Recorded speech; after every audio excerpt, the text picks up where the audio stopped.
Shalom, selamat malam jemaat yang terkasih dalam Tuhan kita Yesus Kristus. Hari ini kita kembali berhimpun dalam ibadah keluarga di minggu ke-26 sesudah Pentakosta. Kiranya kesetiaan beribadah kita merupakan ungkapan syukur nyata melalui kehidupan persekutuan yang membawa berkat bagi kita dan sesama. Mengawali persekutuan ini, mari kita bersaat teduh, mempersiapkan hati dan pikiran kita. Saat teduh dimulai.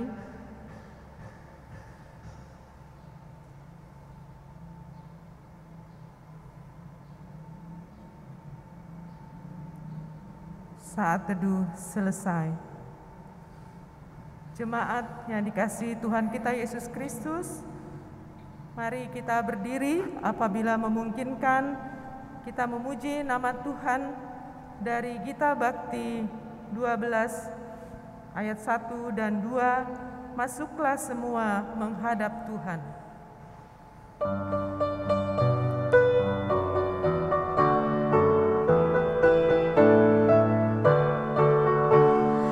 Masuklah semua menghadap Tuhan, sujud di hadirat-Nya.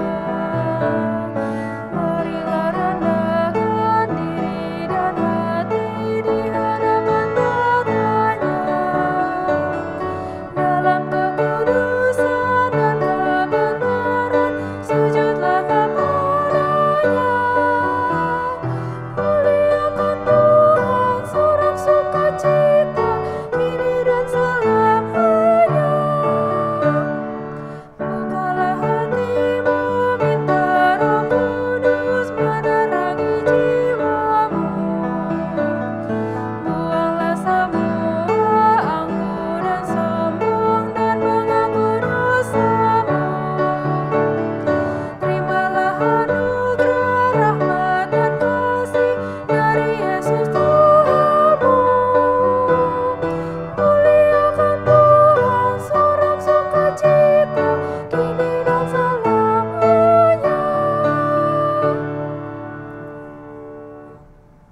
Jemaat, mari kita berdoa untuk pembukaan ibadah keluarga malam hari ini. Kita berdoa. Bapa yang bertahta dalam kerajaan surga, tak putus-putusnya kami mengucap syukur atas penyertaan, anugerah dan berkat Tuhan bagi kami semua. Terlebih untuk jemaat Sumber Kasih yang hadir dalam ibadah keluarga pada malam hari ini, meskipun masih lewat YouTube. Apapun kondisi dan keadaan kami selalu senantiasa mengucap syukur karena Engkau sungguh terlalu baik, Tuhan Yesus. Kami akan memulai ibadah keluarga pada malam hari ini, Rabu 24 November, dan kiranya Tuhan Yesus tutup bungkus ibadah ini dari awal, pertengahan, sampai pada akhirnya. Biarlah koneksi internet bisa berjalan dengan baik, tim multimedia, pianis, memandu, lagu, dan semua yang terlibat dalam ibadah ini. Juga khususnya Pendeta Sudarsono Herman Peters yang akan membawa kebenaran akan firman Tuhan. Engkau berkati Pendeta Herman, Tuhan, dan biarlah firman yang akan dibawakan boleh diam di dalam diri kami dan kami akan memberlakukannya dalam kehidupan kami sehari-hari. Terima kasih banyak Tuhan, dan hamba-Mu yang akan jadi liturgos juga Engkau berkati. Terima kasih, kami alaskan doa ini dalam nama anak-Mu Yesus Kristus, penebus dan juru selamat kami yang hidup. Amin. Mazmur pujian dari Mazmur 24 ayat 3 sampai dengan 5 secara silih berganti. Siapakah yang boleh naik ke atas gunung Tuhan? Siapakah yang boleh berdiri di tempatnya yang kudus? Orang yang bersih tangannya dan murni hatinya, yang tidak menyerahkan dirinya kepada penipuan, dan yang tidak bersumpah palsu, Dialah yang akan menerima berkat dari Tuhan. dan keadilan dari Allah yang menyelamatkan dia.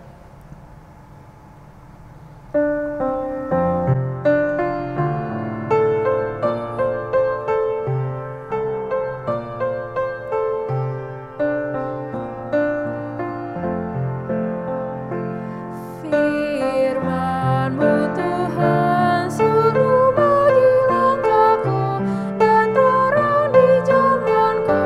Haleluya, amin. Mari aku sampai kepadamu, berikanlah aku pengertian-Mu. Permohonanku hanya padamu, bebaskanlah aku sesuai janji-Mu. Firman-Mu Tuhan sungguh bagi langkahku dan terang di jalanku. Haleluya, amin. Tangan-Mu menjadi penolongku, karena aku pilih tita-tita-Mu. Karya selamat Tuhan ku rindukan, dan Taurat-Mu jadi kesukaanku. Firman-Mu Tuhan sungguh bagi langkahku dan terang di jalanku. Haleluya, amin.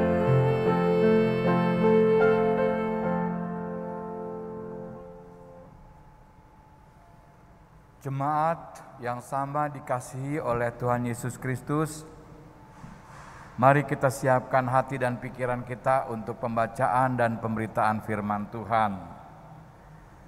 Kita berdoa.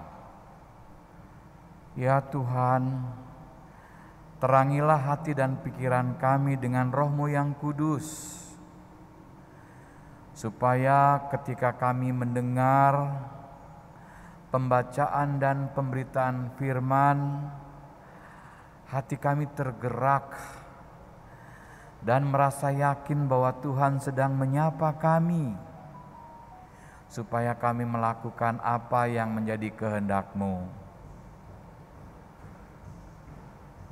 Terimalah permohonan kami. Demi Yesus, firman yang hidup. Amin. Saudara-saudara, pembacaan kita pada hari Rabu ini terdapat di dalam Kisah Para Rasul pasal 16 ayat 4 sampai dengan yang ke-10.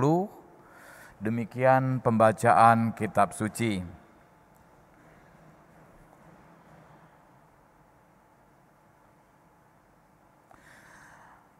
Dalam perjalanan keliling dari kota ke kota, Paulus dan Silas menyampaikan keputusan-keputusan yang diambil para rasul dan para penatua di Yerusalem dengan pesan supaya jemaat-jemaat menurutinya. Demikianlah jemaat-jemaat diteguhkan dalam iman, dan makin lama makin bertambah besar jumlahnya. Mereka melintasi tanah Frigia dan tanah Galatia, karena Roh Kudus mencegah mereka untuk memberitakan Injil di Asia. Dan setibanya di Misia, mereka mencoba masuk ke dalam Bitinia, tetapi Roh Kudus tidak mengizinkan mereka. Setelah melintasi Misia, mereka sampai di Troas. Pada malam harinya tampaklah oleh Paulus suatu penglihatan. Ada seorang Makedonia berdiri di situ dan berseru kepadanya. Katanya, "Menyeberanglah kemari dan tolonglah kami." Setelah Paulus melihat penglihatan itu, segeralah kami mencari kesempatan untuk berangkat ke Makedonia. Karena dari penglihatan itu, kami menarik kesimpulan bahwa Allah telah memanggil kami untuk memberitakan Injil kepada orang-orang di sana. Demikian pembacaan kitab suci. Berbahagialah setiap orang percaya yang bertekun dalam pembacaan kitab suci dan melaksanakannya dalam kehidupan sehari-hari. Haleluya.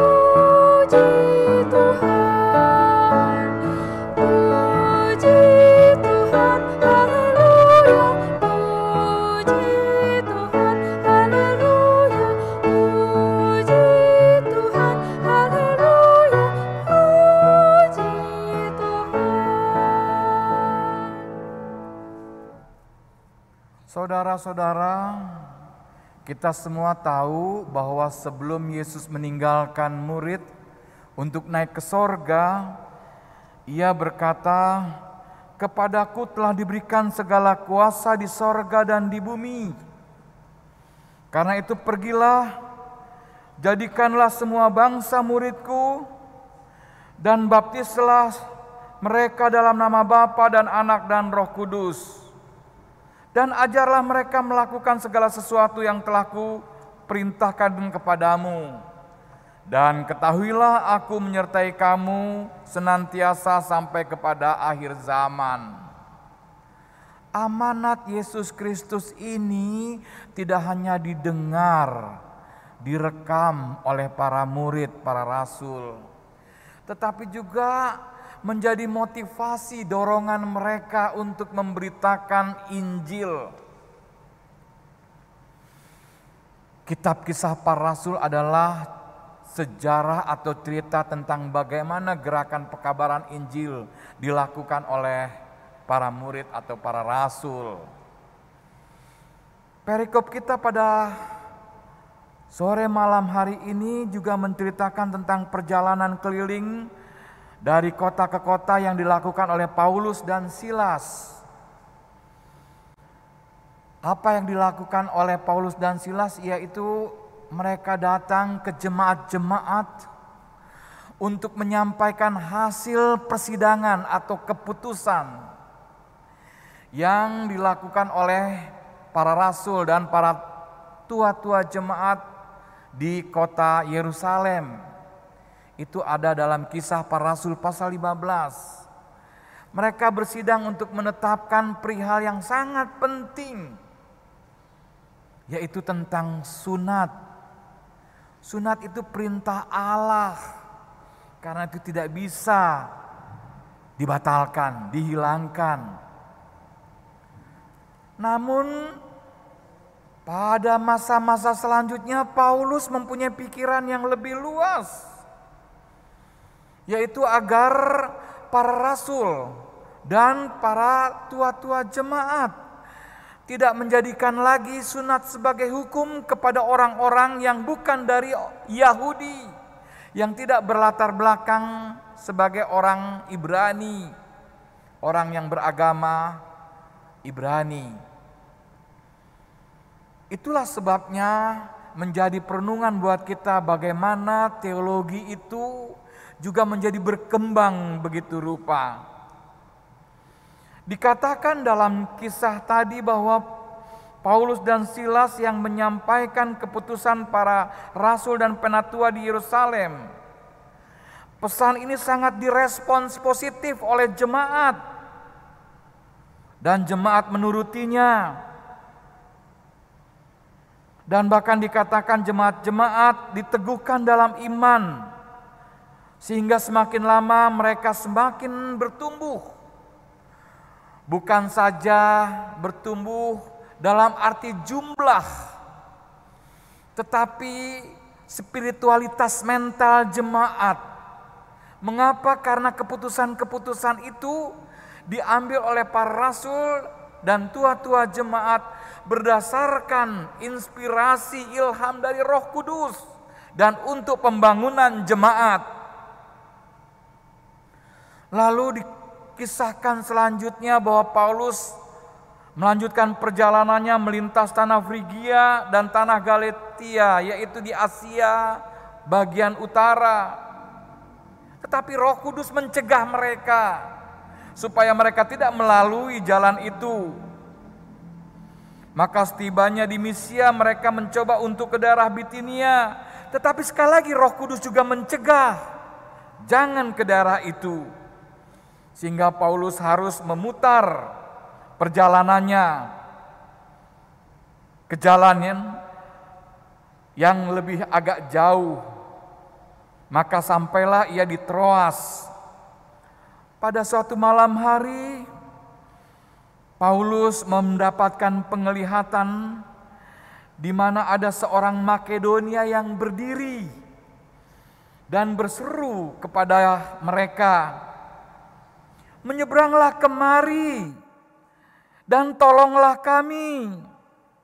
Setelah Paulus melihat penglihatan itu, segeralah kami mencari kesempatan untuk berangkat ke Makedonia, ke daerah Eropa, ke daerah yang menuju ke Roma.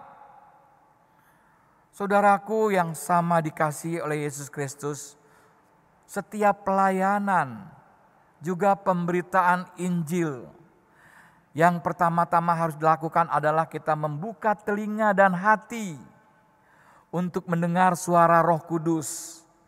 Sehingga lewat pengalaman dan atau perjumpaan-perjumpaan dengan sesama kita manusia, sesama pelayan, maka akan menginspirasi kita untuk melakukan sesuatu, untuk menginspirasikan kita untuk melakukan apa yang menjadi kehendak Tuhan. Dan itu yang dilakukan oleh Paulus dan Silas ketika ia mendengar suara dari orang Makedonia. Ia meninggalkan Asia, lalu berbalik dan mengarahkan langkah menuju ke Eropa. Dikatakan karena penglihatan itu kami berangkat ke Makedonia. Kami menarik kesimpulan bahwa Allah telah memanggil kami untuk memberitakan Injil ke orang-orang di sana.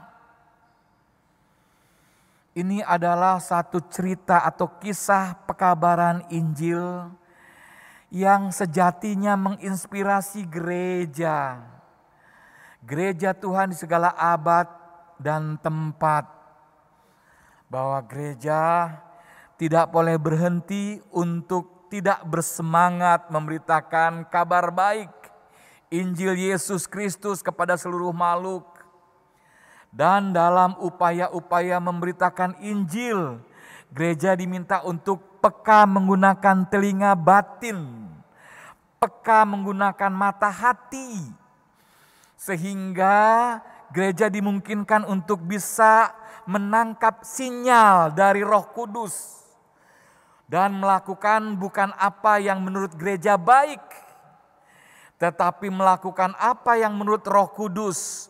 Walaupun gereja harus memutar jalan yang jauh, walaupun gereja harus mengorbankan tenaga, pikiran, dan bahkan semua yang ada pada gereja.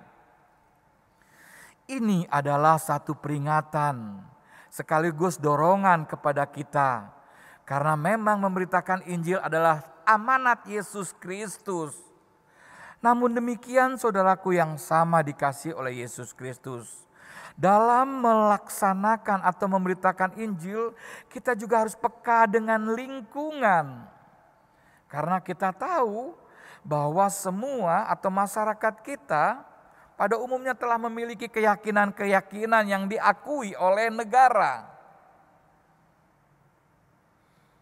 Karena itu, baik pola maupun konten pekabaran Injil perlu dibuat sebegitu rupa.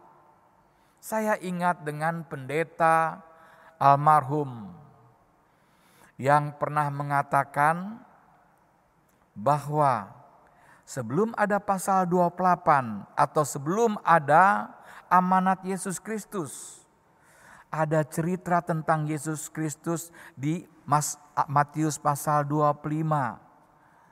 Jadi kalau di pasal 28, Matius pasal 28, Yesus mengatakan kepadaku telah diberikan kuasa di sorga dan di bumi, dan karena itu pergilah, beritakanlah Injil.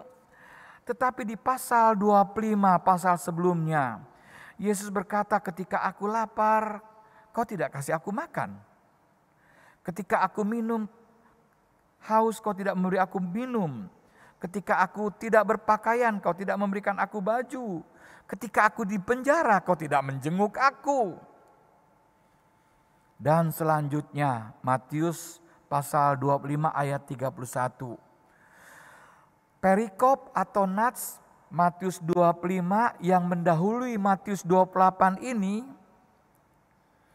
adalah juga sebuah sinyal bahwa pola maupun isi pekabaran Injil kita tidak melulu untuk menyampaikan Injil Yesus Kristus, tetapi menyampaikan kasih Yesus Kristus. Jadi dengan kata lain, bukan untuk mengkristenkan orang, tetapi untuk menyampaikan iman atau kebaikan Kristus kepada semua orang. Ini yang perlu menjadi peringatan buat kita. Ketika ada orang yang kesusahan, kita memberikan penghiburan.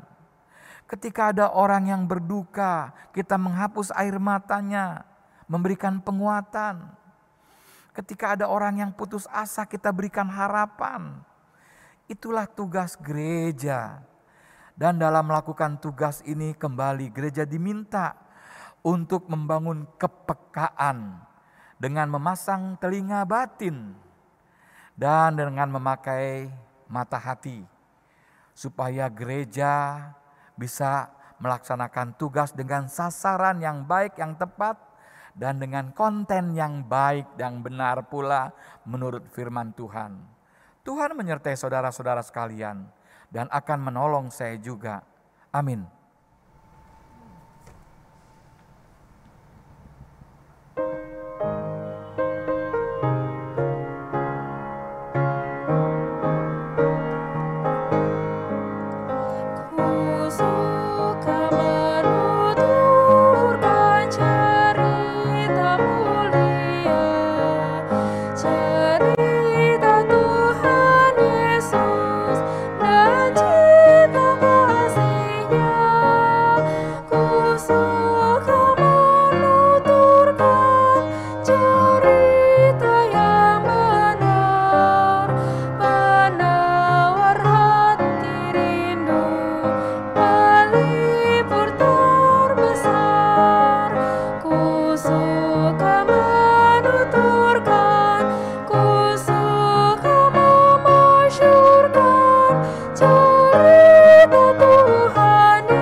Jemaat Tuhan, mari kita menyatukan hati dan kita masuk dalam doa syafaat. Kita berdoa. Tuhan Yesus, kami patut bersyukur dan mengagungkan nama-Mu, baik dengan mulut, dengan pikiran hati maupun dengan perbuatan kami. karena karyamu di bumi ini bagi seluruh ciptaanmu adalah sempurna. Kami bersyukur Engkau mengkhususkan satu kaum untuk menjadi alat Tuhan, menyebarkan Injil. Sadarkan kami bahwa kami bukanlah sumber dari Injil itu. Kami hanya alat Tuhan untuk meneruskan Injil. Sehingga tidak ada ruang tempat bagi kami untuk bermegah diri karena kami menjadi Kristen, karena kami percaya kepada Yesus Kristus. Sebaliknya berikan kami dorongan untuk senantiasa mau membuka hati kami seperti Yesus Kristus, yaitu yang mau berkorban bagi sesama manusia demi kebaikan dan demi pertumbuhan umat manusia. Tuhan Yesus, pada kesempatan ini juga kami mau berdoa bagi seluruh warga jemaat Sumber Kasih di tempat ini. Engkau tahu apa yang menjadi pergumulan mereka, pribadi maupun keluarga demi keluarga. Bahkan semua harapan mereka yang mereka letakkan kepada Tuhan. Kiranya semuanya itu Tuhan dengar dan Tuhan mewujudkan dengan cara dan waktu Tuhan. Bahkan ada warga jemaat mungkin yang mengalami kesakitan, baik kesakitan yang sudah menahun maupun kesakitan sewaktu. Tuhan berkati seluruh upayanya untuk pemulihan dari sakitnya. Kami juga berdoa bagi warga jemaat yang merindukan teman hidup. Kiranya Tuhan juga mempertemukan anak-anak-Mu yang berharap mendapatkan teman hidup yang sesuai dengan kehendak dan tuntunan Tuhan. Kami juga mau berdoa bagi anak-anak jemaat yang masih kecil-kecil. Sebagai orang tua kami menyadari keterbatasan kami yang bertanggung jawab untuk mendampingi setiap saat.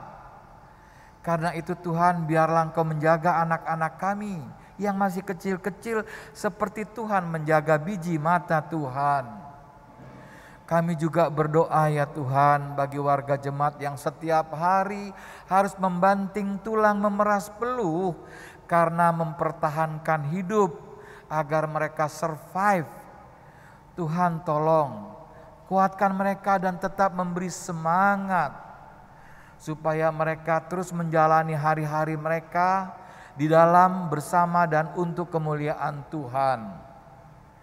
Ya Tuhan, kami juga berdoa untuk para presbiter di tempat ini, baik keluarga penatua, keluarga diaken, juga pendeta-pendeta yang Tuhan tempatkan. Pendeta Slamet Iskandar, pendeta Ibu Marta, pasangan suami istri ini telah Engkau pakai sekian lama dan sebentar lagi akan menyelesaikan tugas setelah mendapat SK dari Majelis Sinode. Berikan kepadanya sukacita karena mereka telah melakukan pekerjaan Tuhan. Dan segala sesuatu yang dibutuhkan pada masa-masa emeritasi Tuhan cukupkan, supaya ia senantiasa tidak menjadi kecewa atau menjadi sedih karena apa yang mereka harapkan dari Tuhan semua tertunda. Kami percaya Tuhan pasti akan menolongnya dan memberikan kekuatan ekstra bagi Bapak maupun Ibu pendeta supaya tetap bersemangat dalam mendampingi keluarga, anak-anak cucu, maupun dalam berpartisipasi dengan jemaat di kemudian hari. Ya Tuhan, kami juga berdoa untuk pendeta David dan suaminya pendeta Bawole. Berikan mereka kesatuan hati dan sama-sama berjuang untuk Injil yang telah mereka sepakati bersama Tuhan. Kami juga berdoa untuk Pendeta Kawilarang dan keluarganya. Kami berdoa juga untuk Pendeta Lopis dan keluarganya. Kiranya kesehatan Ibu Lopis setelah sekian lama ia berobat, Tuhan mau campur tangan untuk dipulihkan. Kami berdoa juga untuk seluruh unsur-unsur yang ada di Jemaat Sumber Kasih, baik para pelkat, pengurus-pengurus pelkat, komisi, panitia pembangunan, maupun para pegawai di kantor jemaat, para satpam. Tuhan berkati supaya kami tetap bersemangat untuk bekerja dan selalu diberikan tenaga ekstra dan kesehatan yang prima dari Tuhan Yesus Kristus.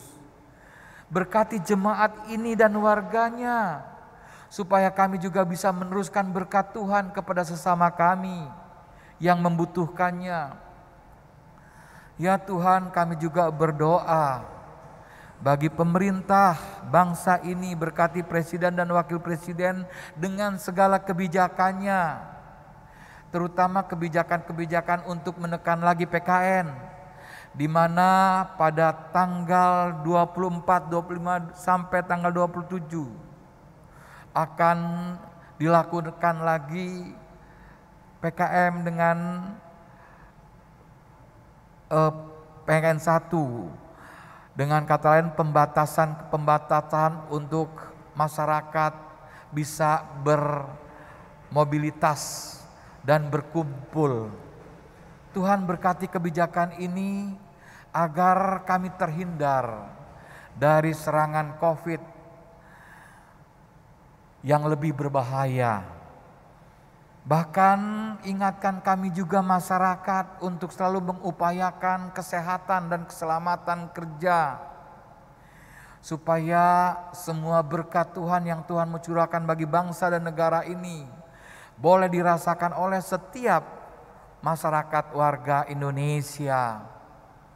Kami berdoa juga bagi gereja-gerejamu, berkati supaya gereja juga senantiasa merespons dengan positif apa yang menjadi kebijakan-kebijakan pemerintah. Inilah syafaat kami jika sebentar kami beristirahat tidur malam. Kiranya Engkau meyakinkan kami bahwa Roh Kudus selalu ada bersama kami.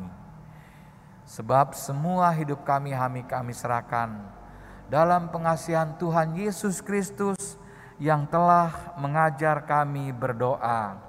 Bapa kami yang di sorga, dikuduskanlah namamu, datanglah kerajaan-Mu, jadilah kehendak-Mu di bumi seperti di sorga. Berilah kami pada hari ini makanan kami yang secukupnya, dan ampunilah akan kesalahan kami seperti kami juga telah mengampuni orang yang bersalah kepada kami. Dan janganlah membawa kami ke dalam pencobaan, tetapi lepaskanlah kami daripada yang jahat.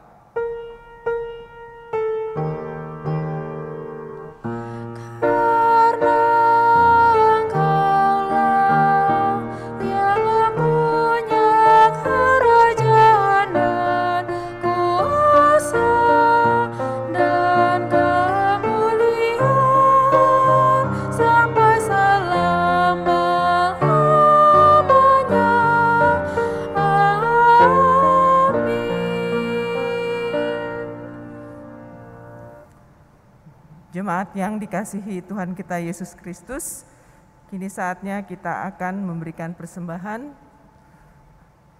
seperti dinyatakan dalam 1 Tawarikh 16 ayat 29. Berilah kepada Tuhan kemuliaan namanya, bawalah persembahan dan masuklah menghadap Dia. Sujudlah menyembah kepada Tuhan dengan berhiaskan kekudusan. Berdasarkan firman Tuhan itu, maka kita memberikan persembahan syukur kepadanya. Kolekte yang terkumpul dapat disetorkan ke rekening GPIB Sumber Kasih seperti yang tertera pada layar. Tuhan memberkati saudara dan persembahan saudara.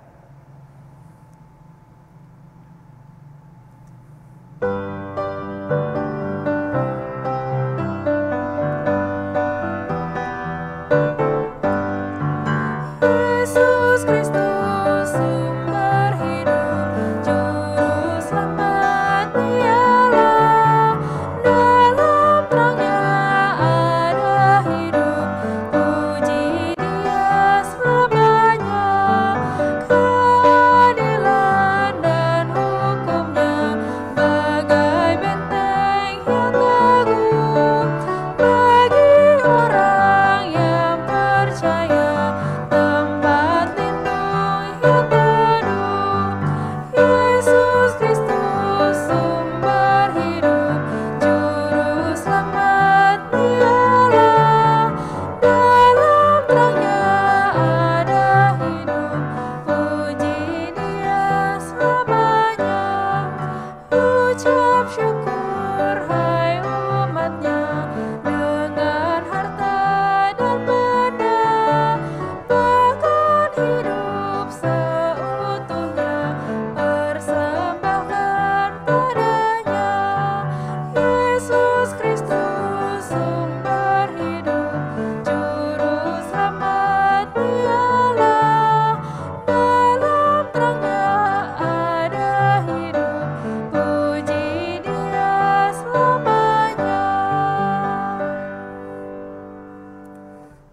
Jemaat, mari kita mendoakan persembahan syukur ini sambil berdiri apabila memungkinkan. Ya Tuhan Yesus, kami mengucap syukur atas persekutuan yang indah ini. Kami boleh memberikan persembahan kepadamu. Berkati serta pakailah persembahan ini sebagai alat kesaksian dan pelayanan dalam persekutuan kami. Dalam nama Tuhan Yesus, sumber berkat, kami berdoa kepada Bapa di sorga. Amin.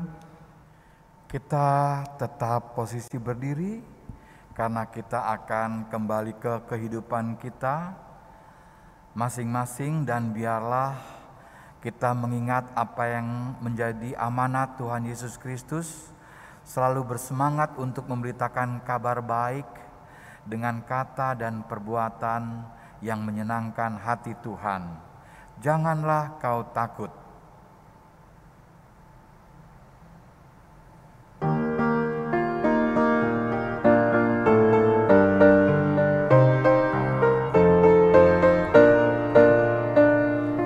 Janganlah kau takut menyatakan kebenaran. Janganlah kau diam jika ada kecurangan. Tuhan inginkan engkau selalu jujur dalam setiap ucapanmu. Berkata jujur, berlaku adil, itulah tanggung jawab anak-anak Tuhan. Berkata jujur, berlaku adil, itulah tanggung jawab anak-anak Tuhan.